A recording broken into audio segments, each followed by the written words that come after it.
Welcome to Story Time with Chris James. And yes, I will pick up right where I left off last time. Medusa picked up on the used car salesman selling old condiment packets. Once they had stopped, Mr. Armstrong wound up buying what he had, just in case. You ever try eating a hot dog without any mustard? He asked. The entire shoebox cost way too much, but he felt like he was ahead in the deal. Manuel wanted to head back to the office. He didn't say anything, not wanting to appear to be a coward. It was all he could do to sit on his side of the company car and use his powers to look for missing food ingredients. Just because Naomi had her driver's license didn't mean she should be allowed to drive. Having an overpowered vehicle wasn't helping at all.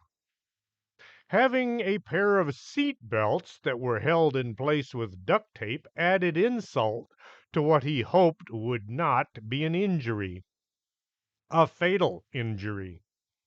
He kept his eyes closed, pretending this helped him focus. Instead, it helped him not focus on dying. Hoping the music would drown out the sound of the revving engine and the squealing tires, he turned the volume up a bit. He couldn't help but think King Crimson might have been a good choice right about now. Manuel felt something pulling him to the left. He opened one eye to see if what his psychicness or what the vehicle's movement was doing. Naomi was taking them down a straightaway, allowing her to really get the hearse moving. What an appropriate mode of transportation for somebody who's about to die, he thought. That feeling of being pulled was rapidly vanishing. He wondered, should he? Uh, we should turn left here. Naomi stepped on the brakes while turning the wheel. The hearse slid sideways into an intersection with all four tires smoking. As the front end lined up with a cross street, she hit the gas, causing both rear tires to spin, leaving black streaks across the oncoming lane. Manuel was surprised and overjoyed to still be alive a few seconds later. Naomi had to almost shout. Should we stop or just log this on that weird thing on the dashboard? A GPS hadn't been used by the public when she was pulled into that bowl of water. Hey, let's stop. I could use a break.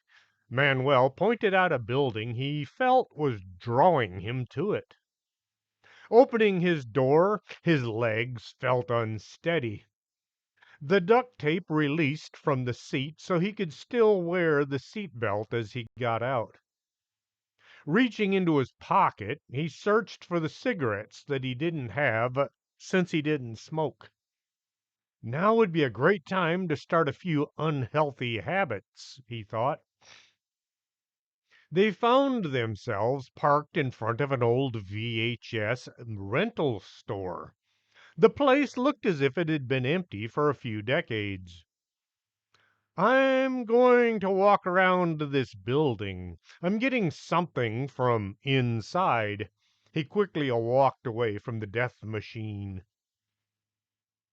Dolores was wishing she'd rode with Pam, or Naomi, or Mr. Armstrong, or better yet, as she'd stayed home, seeing as it was a Sunday. It wasn't that Angela Dingus was being nasty. Oh no, she was being way too nice. Madame Dingus had offered to drive and had brought along a basket filled with all kinds of road food. She also had a cooler in the back seat with a few dozen different kinds of drinks. Dolores was beginning to suspect that Angela wanted to be her grandmother or something.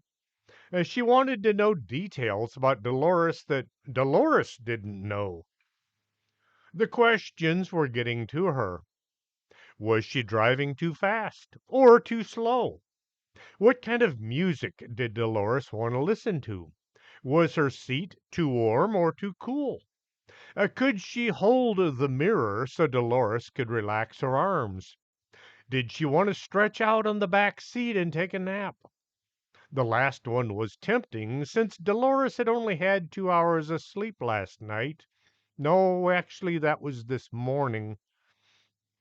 Something caught her eye in the mirror. Slow down a bit. Not that much. Yeah, turn right. She hoped it wasn't going to be a repeat of yesterday. She could see something right on the edge of the mirror, right where the ran under the frame. A shadow looking thing. Madame Dingus asked. Should I call the others and get them over here? We might need the backup. She had the radio up and ready to call. Uh, how do you use this thing? Let's have a look before we jump the gun. It might be nothing. Dolores turned the mirror back and forth a few times. There was definitely something there. Stop here. There's something cheesy going on in this place.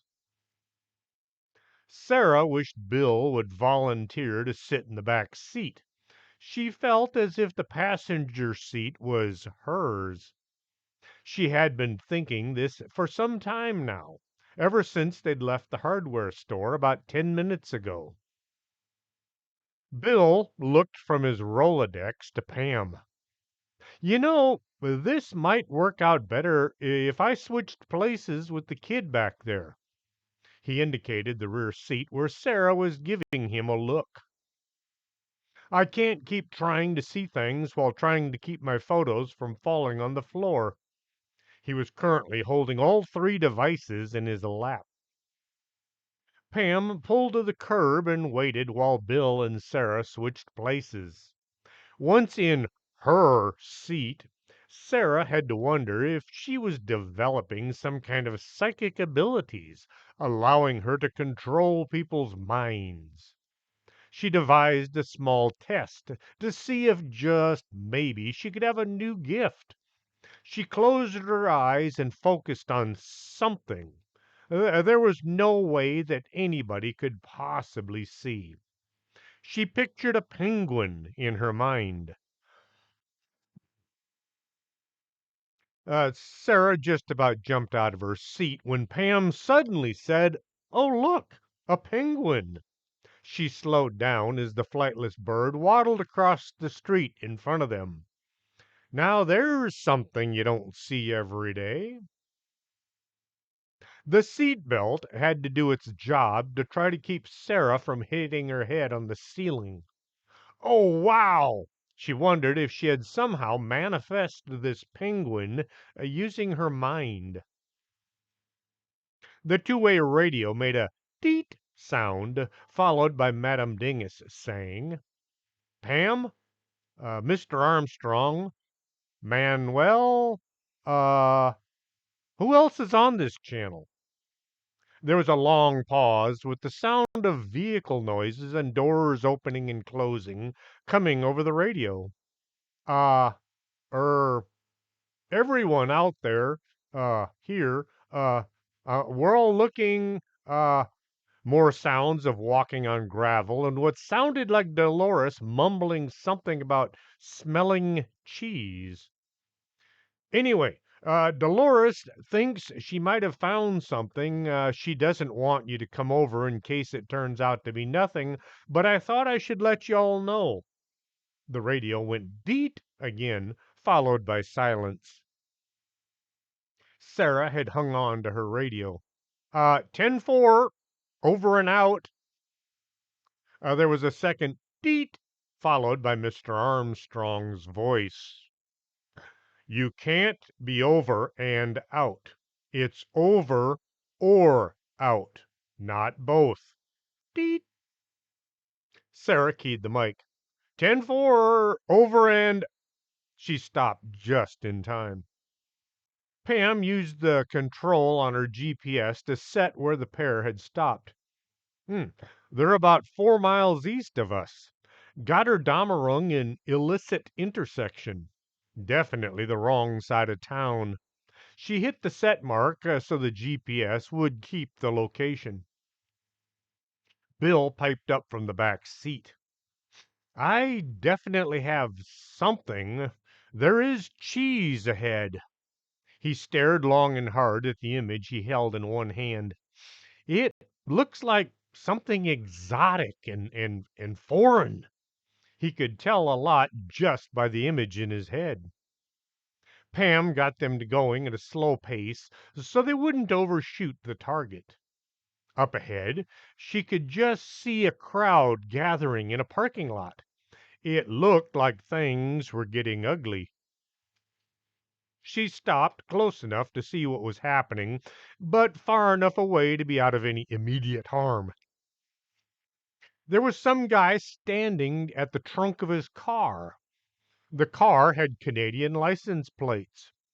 He appeared to be yelling at some guy in a chef's hat who was brandishing a spatula in a dangerous manner. Sarah rolled down her window so they could hear the argument. You said you'd sell me that cheese for $500. I brought the cash. Now you're offering it to others? The Canadian yelled back, I never said I would sell it to you. I said I would offer to sell it to you. Some folks in the crowd were holding handfuls of money out, trying to buy what he was selling. Each was trying to outbid everyone else.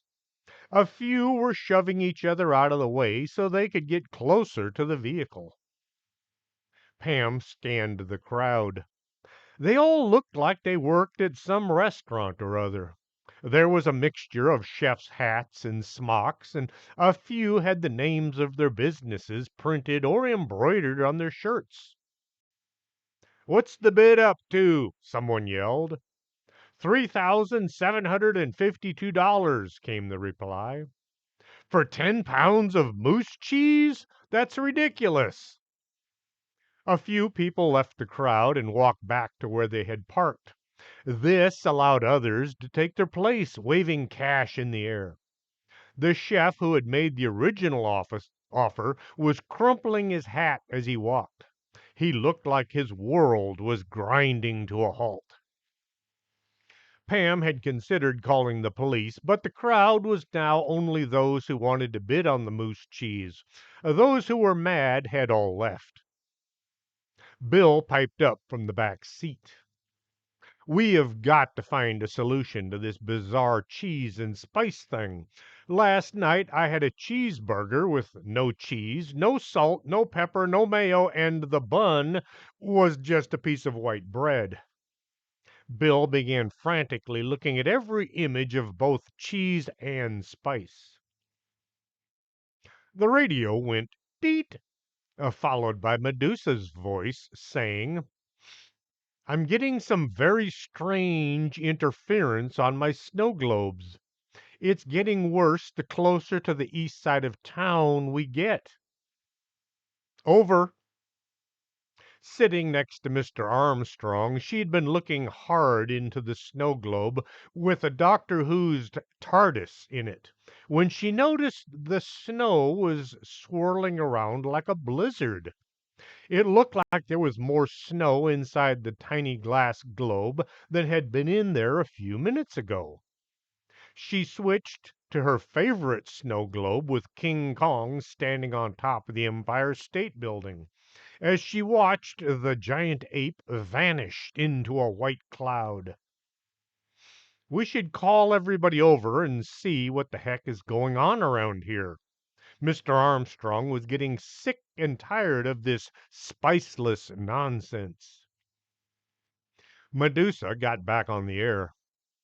Mr. Armstrong thinks we should all focus on this area. It looks very suspicious. Sarah was the first to respond. She was thinking this was getting exciting. Dolores answered next, saying they would be right over. Manuel, with a tremor in his voice, responded. He knew Naomi was going to cross town as fast as she could, and the company car was very fast. He knew because he'd driven it a few times, and every time it had made him nervous. The sound of the engine drowned out the last part of his message. The original plan had been to rendezvous at Merkel's, but the parking lot was too full, so they opted to meet at the nearby park instead. Mr. Armstrong was pulling in and saw the company car was already there. Manuel was standing by a bunch of trees. He looked green. Madame Dingus drove in and parked. She looked like she was having more fun than any of them. Pam drove in last, since she had to drive the farthest. They all gathered around to see what was going on and maybe come up with a plan. Hortense started out by holding up her snow globe. The globe was solid white inside. This happens the closer to the middle of our area we got. Dolores held up her mirror close to her face. Her nose left a print on the glass. I'm not getting anything. The weird thing is, I'm not getting any of the usual shadows or blips that I always get. Naomi pulled her pendulum from her purse. She held it out and said, "Is there something nasty going on in this neighborhood?" The pendulum began to swing in a circle. "Is there something to do with cheese?" The pendulum went faster. "Is this dangerous?" The pendulum began spinning like a fan. Everybody looked around as if there might be monsters lurking close by. "Right, here's what we should do." Mr. Armstrong had everyone's attention. "We spread out and drive every street in this area. As soon as something pops up, we all converge and see what's there to do with cheese or spice or anything like that."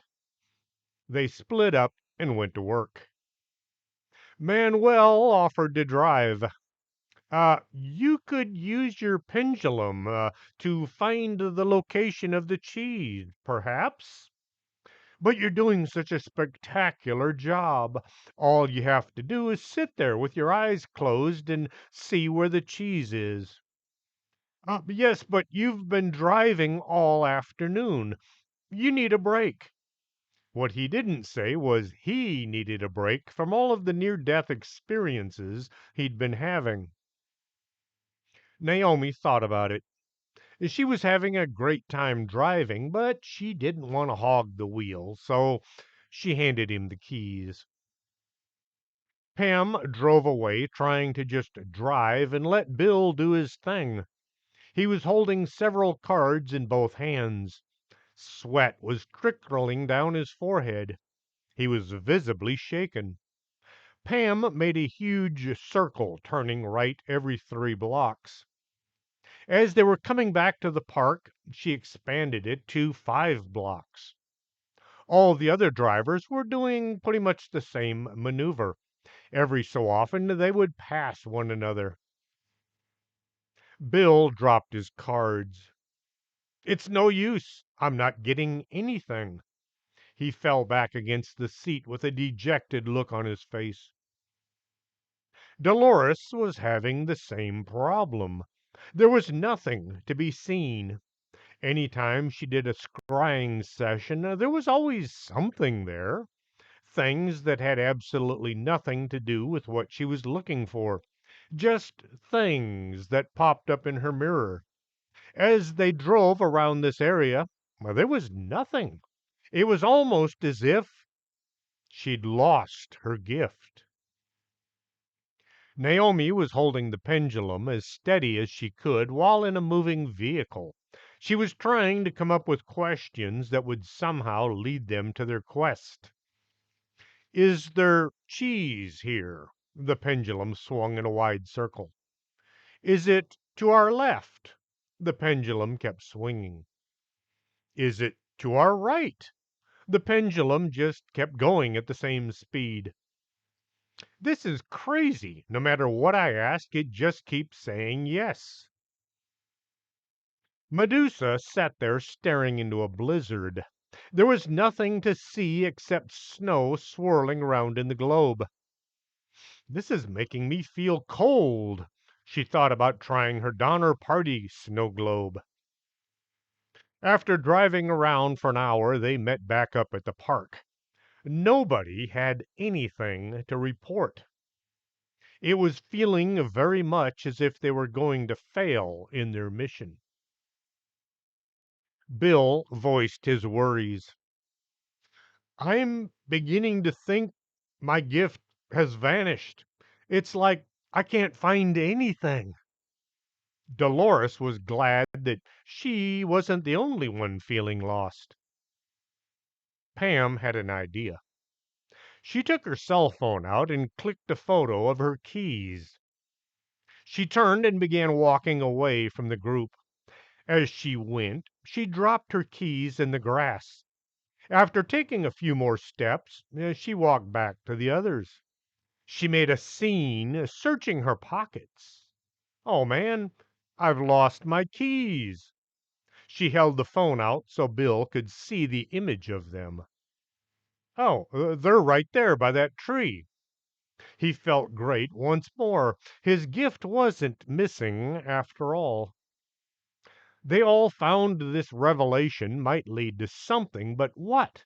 Everybody was thinking hard, looking around with looking hard on their faces.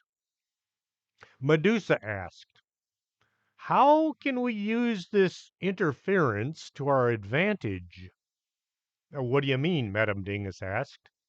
Well, see, there's something blocking our abilities in this neighborhood. We still have our gifts, but they're not working around here. How can we use this to get to the bottom of our mission? Pam asked, does the snow get any thicker as you are driving around? No, it's just went from normal to blizzard and then it stayed there. Dolores, did you notice anything in your mirror before you got this to this park? She just shook her head. Pam started pacing back and forth, just like World Leader Pam had done when thinking. The snow globes went completely bonkers when you got into this neighborhood. Medusa didn't answer, figuring Pam was just thinking out loud. Your mirror went completely blank in the area as well. Dolores nodded. Your pendulum is answering yes to everything. Naomi held it up so Pam could see it gyrating around. But you, Pam pointed to Bill, found my keys right away. Everybody looked at Bill. He took a step back as if he was being accused of something. Pam looked up at the darkening sky. What would World Leader Pam do? No, what was Pam going to do to solve this mystery? Bill, close your eyes. Pam handed her phone to Sara, then walked away to the right and dropped her keys.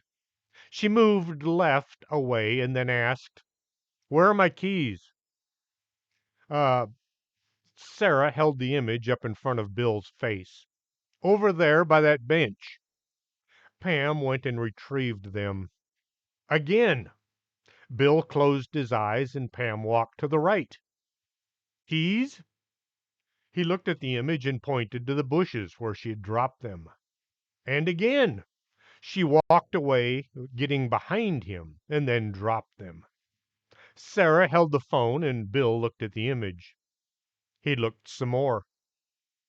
I don't know. Nothing is coming into my head. Pam grabbed her keys and walked back to the group. Whatever is interfering with your gifts is in that direction. She pointed back to where Bill couldn't connect with the image. They all drove over a couple of blocks and they tried the key's cell phone test again. This time the interference was coming just to the right. They drove over to the right a few blocks and they found themselves outside Merkel's grocery store. The parking lot was filled with cars. Some were double parked. So they all parked across the street. Everybody stood together on the sidewalk using their vehicles as if it was shields. Dolores looked kind of strange, standing there without her mirror in one hand.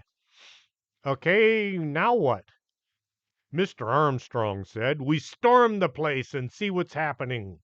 He was itching for a fight. Manuel thought better of it. We don't want to show our cards just yet. We should send in a scouting party, see what's going on first. Pam said, we break up into teams, walk in like regular customers, and that way, if anything is happening, we don't have to wait for help to arrive. Mr. Armstrong gave his quick nod of approval. Bill looked very nervous. He had taken on Manuel's green coloration. Pam had a quick thought. We need a backup, just in case. Somebody should stay out here in case something goes wrong so they can call in the police or the army or somebody. She looked over at Medusa. How about it? No, wait. Bill, could I get you to stay behind and call for help if we get into trouble? The look on his face said yes. He tried to act like he didn't want to for all of 2 seconds. I would be more than glad to watch your backs. He swallowed hard and tried to look brave. He wiped his brow with a shaking hand. Okay, one team at a time. Try to act natural and don't attract any attention. Pam and Sara went first. Sara grabbed a cart and pushed it to the door. Pam pulled a crumpled homework assignment from her pocket to stand in for a shopping list. Well, I hope this works. Once inside, they noticed a complete lack of customers was significant. It's odd for a Sunday evening for the store to be nearly deserted. Pam had spent a surprising amount of time here looking for things that she needed for school the following morning. As they rounded the corner, Pam saw Manuel pushing a cart in produce while Naomi looked like she was searching for some unfound vegetables. Madame Dingus was walking along one of the aisles. She was actually shopping. Her cart was full. When she saw Pam and Sara, she waved. Well, okay, this was perfectly natural when you see somebody you know. Pam still felt a bit obvious about scoping out the store. Mr. Armstrong and Medusa made quite a pair. She towered over him, looking like a huge black-clad giant that she was, since he was only about 5 foot something and as wide as he was tall. They'd started right off arguing over who would push the shopping cart. They both insisted that it was the other person's job. Once they couldn't come to an agreement, they just didn't use one. It hadn't taken Medusa long to figure out that Mr. Armstrong hated to have anybody walking right behind him, so she did. She made sure to stay right behind him no matter which side of the aisle he moved to. His neck was getting sore from constantly looking over his shoulder to be sure that she wasn't trying to do anything to him while his back was turned. It wasn't that he thought the huge woman was going to try anything. He'd known her just about as long as Pam. It was the idea that someone was right there, where he couldn't see what their hands and fingers and other parts were doing. It gave him the creeps, like standing next to that witch. Now there was a scary woman. Pam and Sara had already walked around the store several times, trying to act like they had forgotten something vitally important that their mother, either one, just pick one, had asked them to pick up while at the store. It wasn't as if there were other folks around watching them. The only staff they'd seen all evening was one guy stocking shelves. He had earbuds in. He was listening to some very loud music, and there was one checker outer, bored flipping through her cell phone. Have you noticed the manager isn't around? Sarah had tagged along with Pam so many times they both knew who should be in the store. Yeah, the guy in charge must be asleep in the back room or something. Pam stopped their cart. I don't remember there being a refrigerated room on this wall. Pam tried to think. She came to Merkel's several times a week, usually because she forgot to get everything on the first or the second trip. It looks too small to have much in there. Sarah was examining the huge door that should have belonged on the big refrigerated storeroom. There was dog and cat food stacked on either side of it. Pam looked right and then left and then behind her. They were all alone, and nobody was spying on them over any of the shelves. She grasped the handle and gave it a pull. The handle came forward in her hand, and the door swung outwards a few inches. She got up close and tried to look inside. It was too dark to see anything. She pulled the door a bit farther and looked again.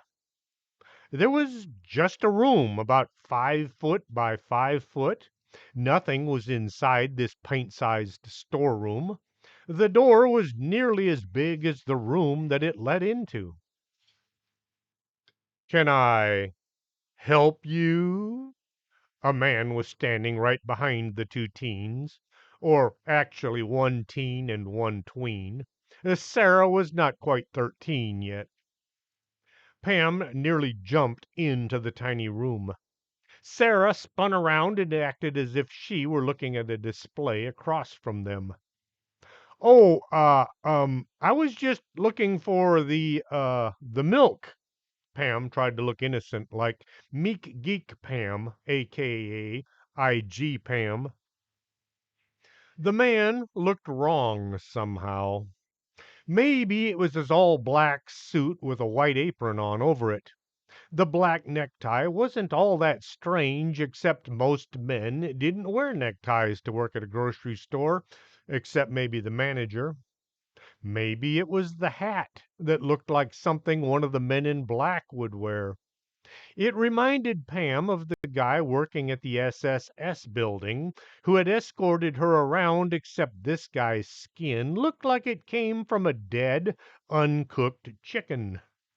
She thought back to her trip to Dalehart, Texas. On the drive back, they had stopped at Aurora, Texas.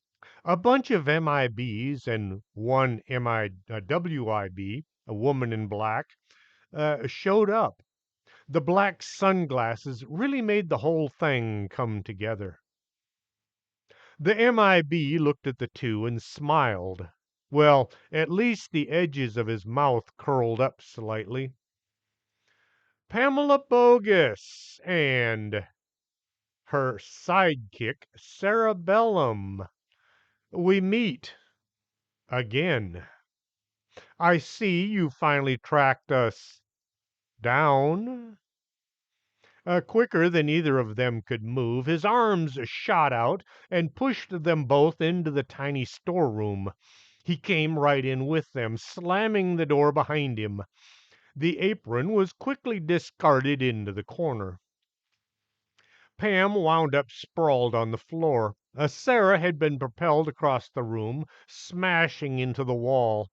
Instead of staying where she was, she bounced off the wall and hurled herself at the man. Her attack was so unexpected the MIB tried to get away from her. Sarah was all over the guy. She kicked and bit and ran her fingernails along any part of his skin she could get to. Her attack was short-lived.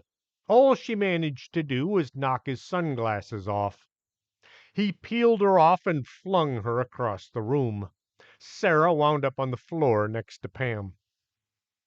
When Pam looked, she could see he had solid black eyes.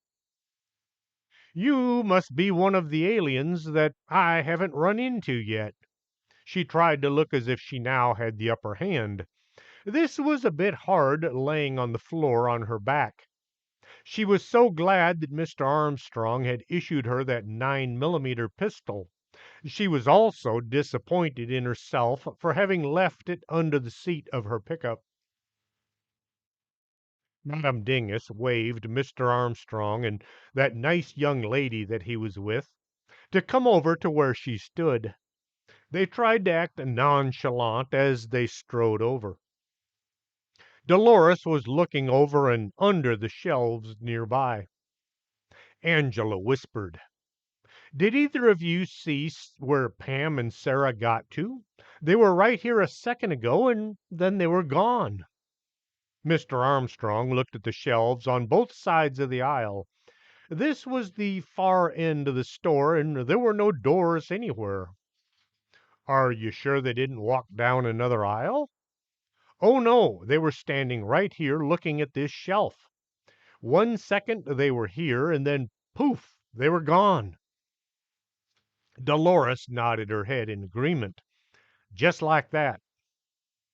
Manuel and Naomi saw the rest of the gang in a dire discussion, and they quickly moved over to join them. The room had begun moving down as soon as the door was shut. Pam could feel the vibration through the floor where she was now sitting. Sara had opted to stay where she was, face down. She looked like she was unconscious, but Pam had figured out she was faking. There was some plan inside the young girl's head. The elevator ride seemed to go on forever. Pam guessed they were down at least. She tried thinking, how long does it take to travel from one floor to the next? If an average elevator could move at about 100 feet a minute, they must be about 10 stories underground. Wow. Pam was surprised there was so much information hidden somewhere in the back of her head. She was even more surprised that Merkel's had a basement. The cab finally stopped moving and the doors opened. There on the other side was a hallway. It looked like they had wound up on a floor in any business building. The hall ran in both directions. All along its length were doors that could have been in any building in town. The MIB stepped out into the hall, and he waved Pam and Sara to follow. Pam looked down at her minion, who was still not moving. The idea just came to her, so she stepped out next to the MIB. "You!" He indicated Sara, who looked like she couldn't see him, aiming one finger at her. "On your feet." Pam just stood there, acting as if she didn't think anything was odd. The MIB grew restless.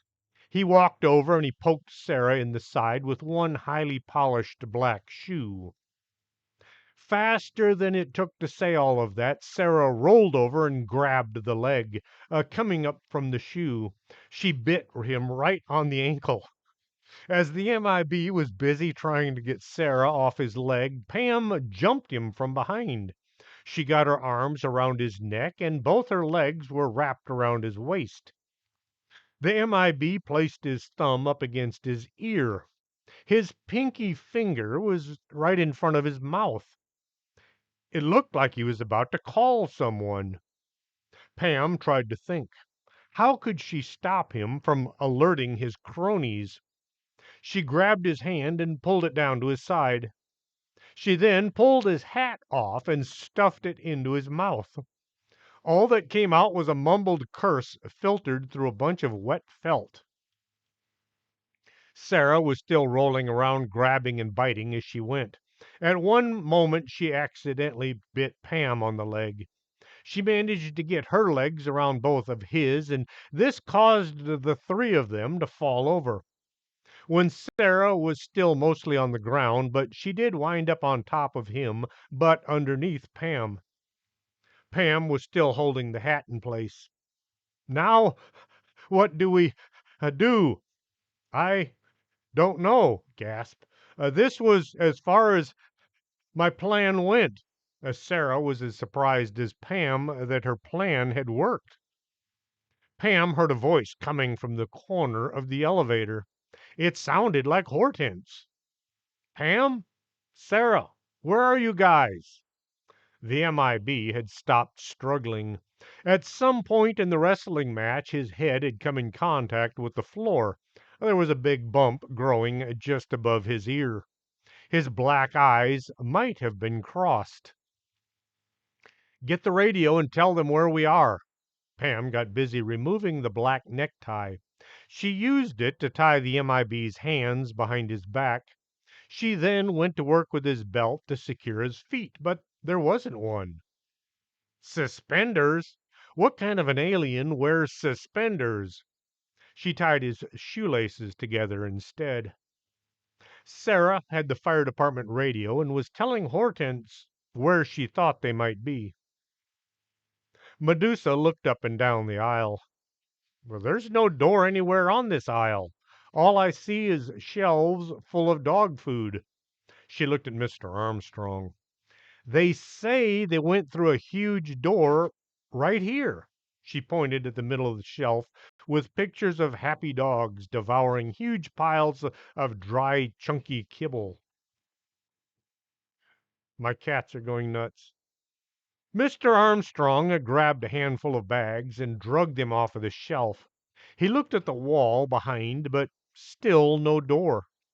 All the rest of the bag team began pulling bags off of shelves, looking for the door that just wasn't there. The guy putting prices on canned goods had heard the commotion, and he came to see what was going on and to see if he was going to have to clean up in aisle 10.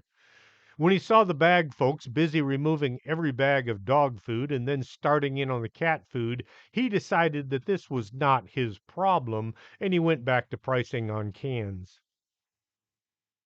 Sarah was looking at the wall on either side of the door. "There's no buttons or levers or anything that makes this thing go." She kicked the wall in frustration. The elevator began to move. "Well, you got it to work?" Pam asked.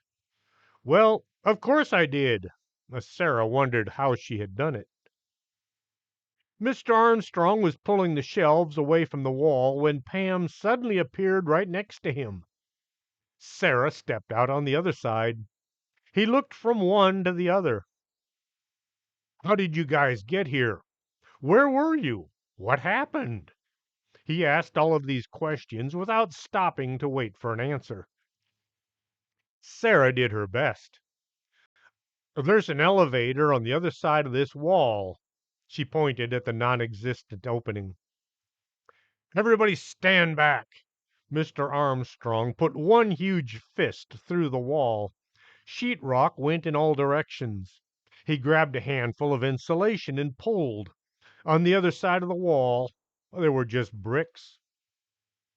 He was about to punch a hole through when Pam grabbed his hand. Don't. I don't think the elevator exists in this dimension. It's one of those things." The girl at the checkout looked up for just a second. All the noise coming from the aisle 10 was interfering with her texting.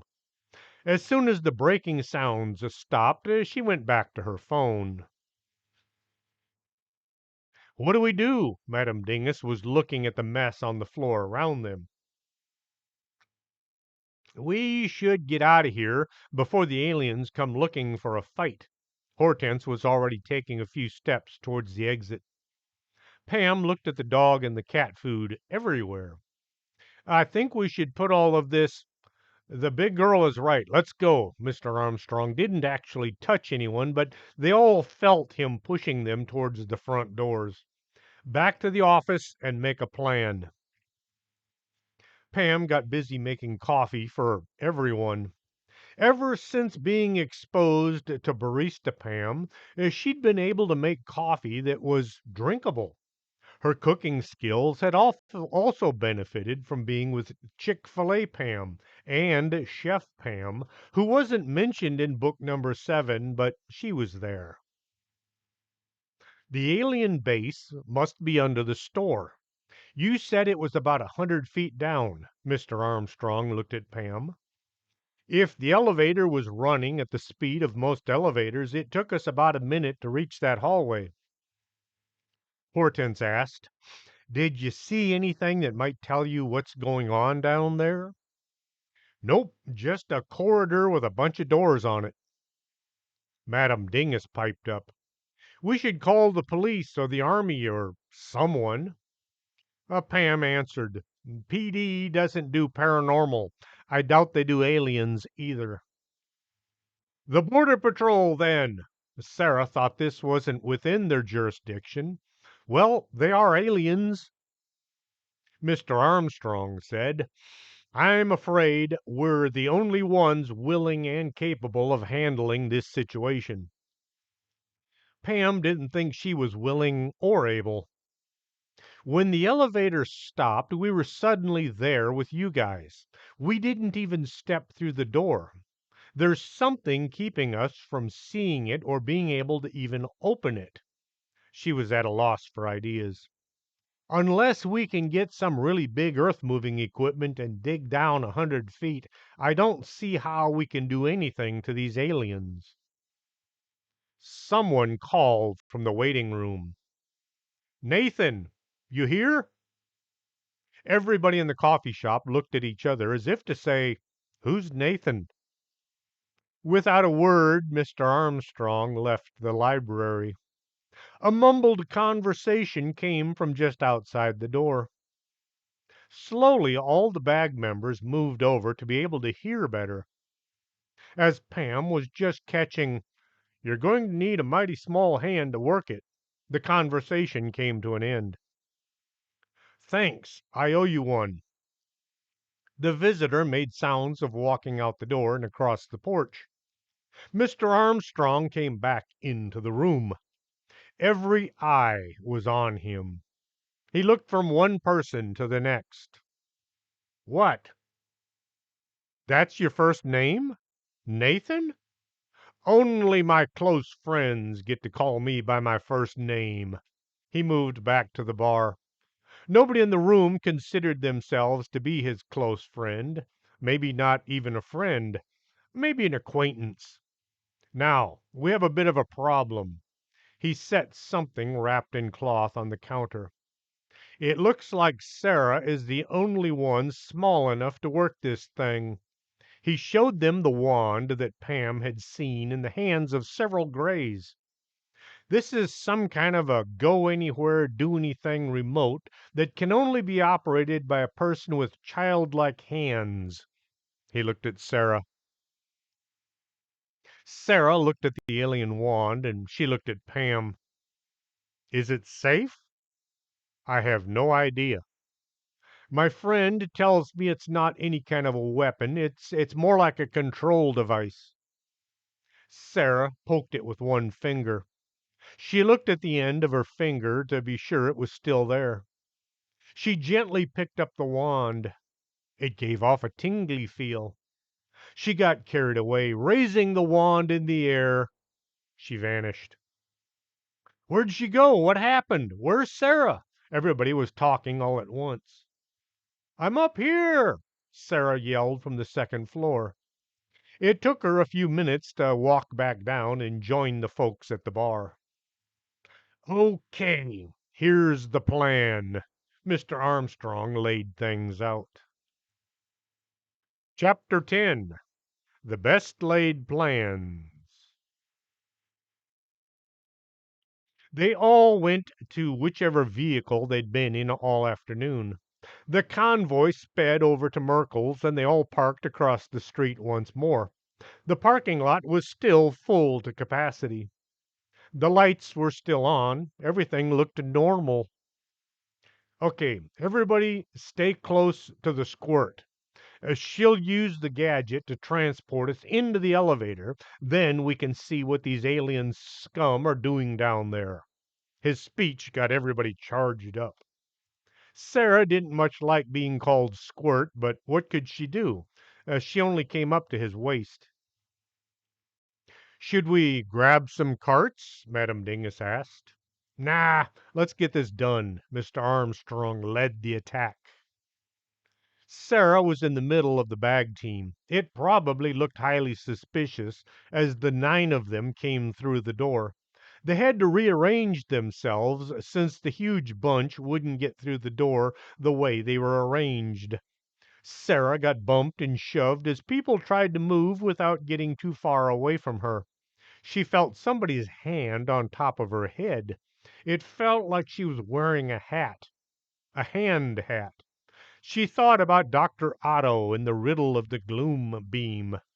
To make sure she didn't lose track of Pam, she had her hand firmly attached to the belt. The girl at the checkout barely glanced up as they went by.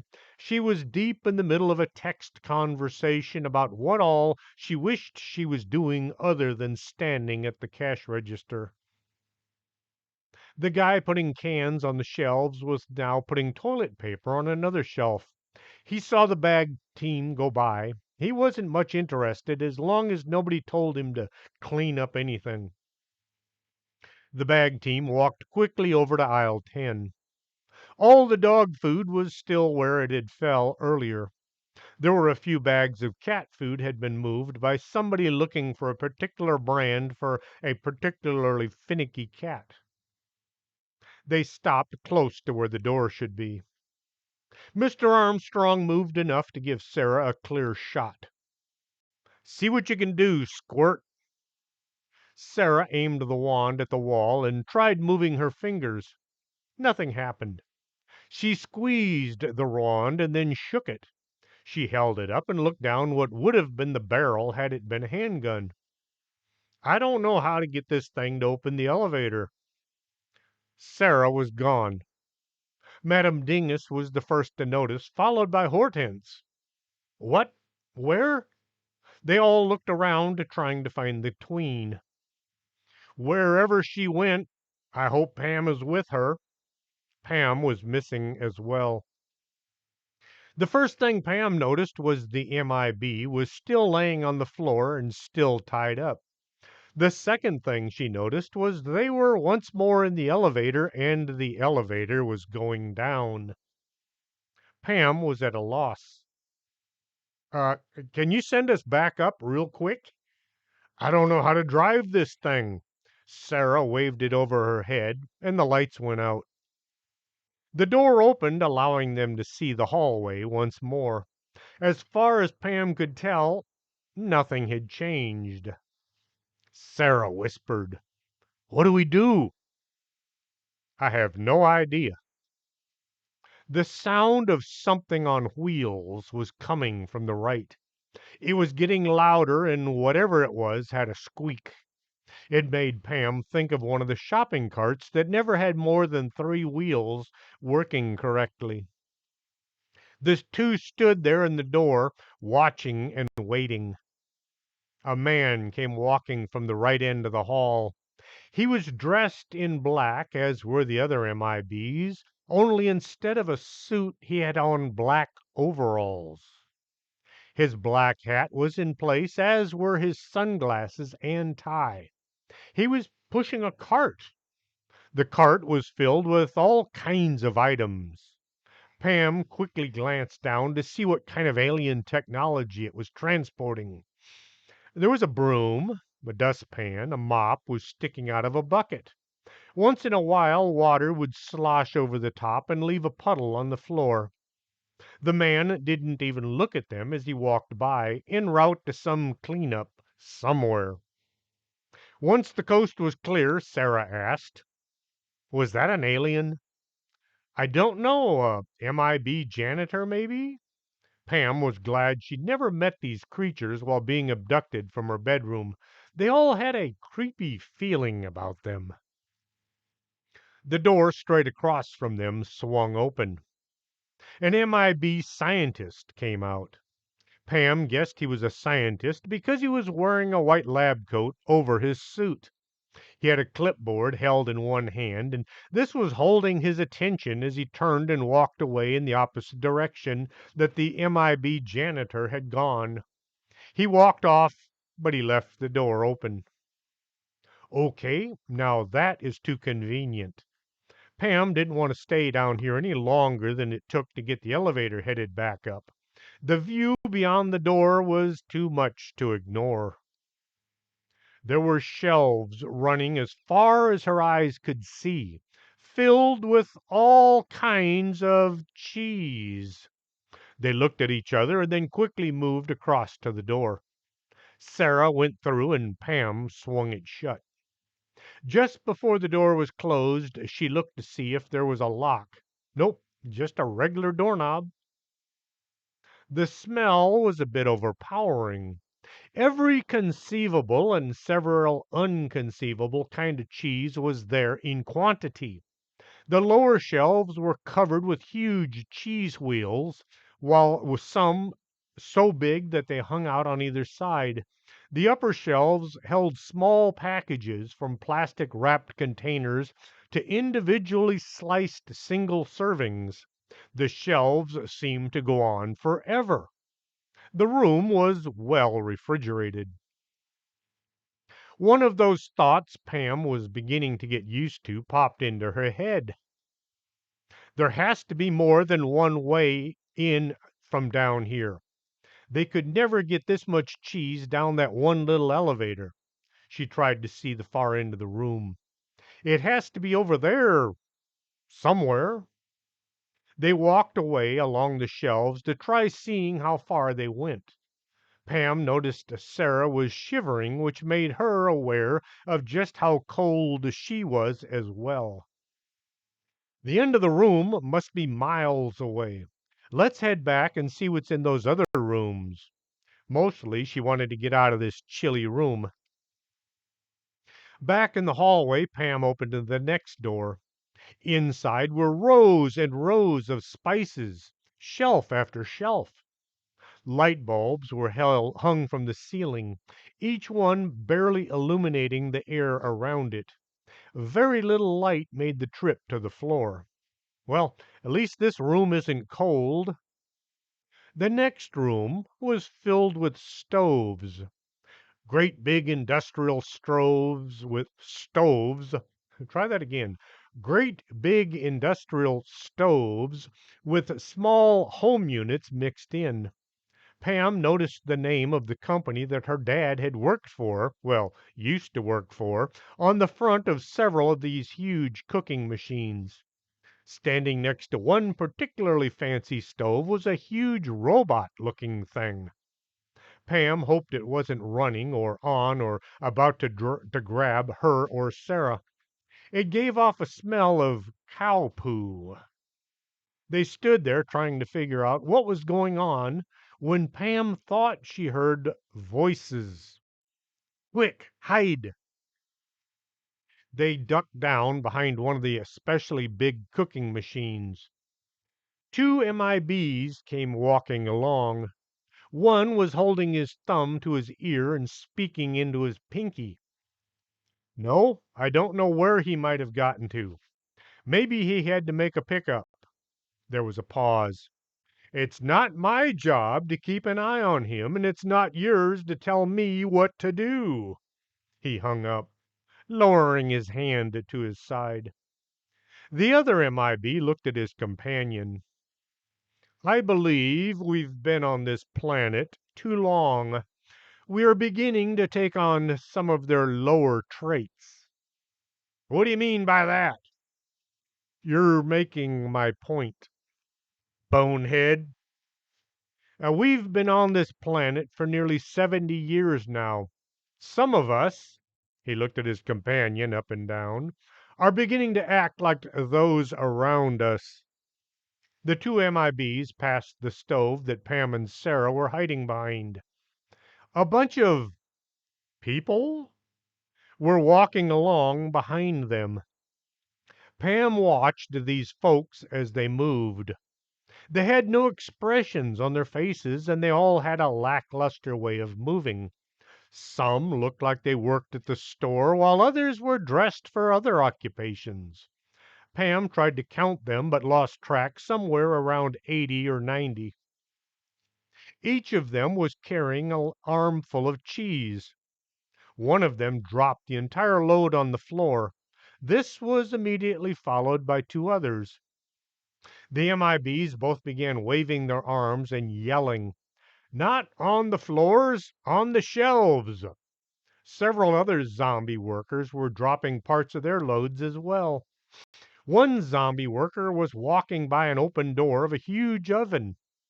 He bumped into one of the other zombies wearing an apron that was bent over trying to scoop up some of the piled up spice.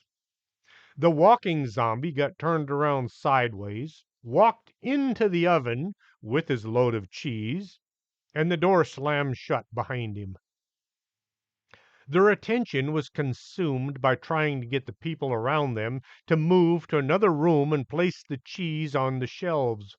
Pam grabbed Sarah's hand and quickly crawled away, being sure to keep the shelves between them and the MIBs. Pam guessed they were far enough away when the voices could no longer be heard. She peeked over the stop of an an old gas range. Way over by the wall, she could see the people were shuffling out the door. The MIBs were no longer in sight. Sarah was careful to keep her voice down. Were those things zombies? She'd had a run-in with zombies just a couple of weeks ago. These looked in much better shape. More like mindless workers, I think. They've been hypnotized or drugged or both. Pam had a thought. Why do you suppose they were bringing cheese from the far end of this room? She tried to see the end. Maybe there's an exit or an entrance, depending on which way we're going, somewhere over there. She looked at Sarah. You don't by any chance have that two-way radio on you, do you? No, I left it in the truck. Sarah ran her hands over her pockets just to be sure there wasn't a radio hidden somewhere. She found the alien wand stuck in her back pocket. Why not use your cell phone? I very seriously doubt we'd have any bars down here. Pam glanced at her phone and saw that it was connected to a very strong signal. Well, I'll be. Pam started hitting buttons to send a text. Dolores felt her phone vibrating. She looked down and saw Pam was sending her a message. Wait, stop using that sledgehammer. Pam says they're in a room full of cooking equipment, looking for another way out or in, depending on which way they're going. Mr. Armstrong was standing over a pile of bricks. He'd been beating the outside wall to death, trying to find a way to the two missing teens. Well, one missing teen and one tween. Any idea how far they might be from us? Pam says they've been walking for some distance, but she's not too sure which direction. The guy who'd been putting cans on shelves had walked over pushing a mop and a bucket, but he only looked at the hole in the wall. Seeing the bagged team, he moved on to some less messy location. Are they safe? Do they need medical attention? Madame Dingus was wringing her hands, not knowing what to do. Pam says that they're both okay. Dolores looked at the huge wall in the side of the building. She looked at the bricks and the bits of things used to hold them up when at one time they'd been part of a wall. Maybe we should leave and try to reconnect with Pam and Sara. The police had already stopped by to see what the commotion was.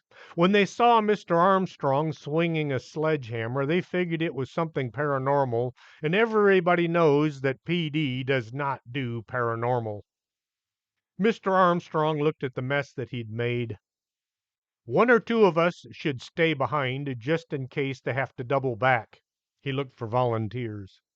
Bill said he would stay, not because he was being magnanimous, but because he didn't have a vehicle. He'd ridden with Pam, and she had the keys. Madame Dingus volunteered to stay with Bill because she felt it was a good way to make up for all of her past misdeeds. Dolores got into the back of the company car. The back seat was folded down, and she was too tired to bother trying to set it up. The casket transporting area had been rigged to carry all the equipment they didn't bother to bring. She lay down in the back and promptly fell asleep. It was a good thing for her that Manuel was driving. He would accelerate at a normal rate, causing her to slide back to the back doors. When he stepped on the brakes, she would just slide forward, coming to rest gently. If Naomi had been driving, Dolores would probably need a chiropractor before the end of the night. Pam was beginning to believe they were going to wind up outside the city limits. She checked her watch for the unknownth time.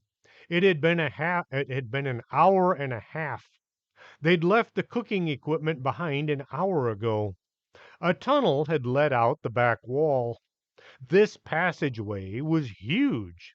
It must have been 30 feet across as well as high. The walls were smooth like glass. The light bulbs were farther apart, and several had died over some point in the past. There were packages of cheese and spilled spices everywhere. Everything was a mix from having hundreds, maybe thousands of feet stomping on it. Pam stopped walking. A squeaking sound was coming from up ahead. Sarah stopped as well, as her arm had run out of length. She was still holding on to Pam's belt. Someone is coming. What do we do? Hide somewhere. Pam looked for any place to seek concealment.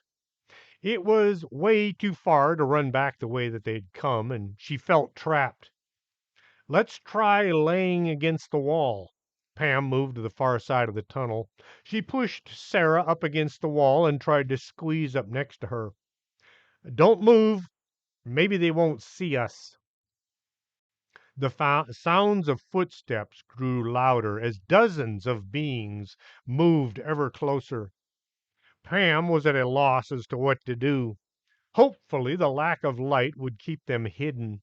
She considered closing her eyes under the assumption that if you can't see bad things can't see you.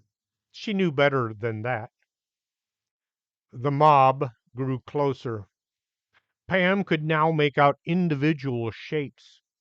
These were people with the same lackluster stare. Some were carrying boxes filled with unknown items. Others had shopping carts filled with jars and bottles and cheese. The squeaking was coming from the wheels on the carts. Pam watched as these folks, under some kind of a spell, walked by on their way to the warehouse beyond. And with that, I'm going to take a break. Hope you will tune in next time for the thrilling next issue of UFOs Attack the Bag Company. Until next week, this is Chris James for Storytime.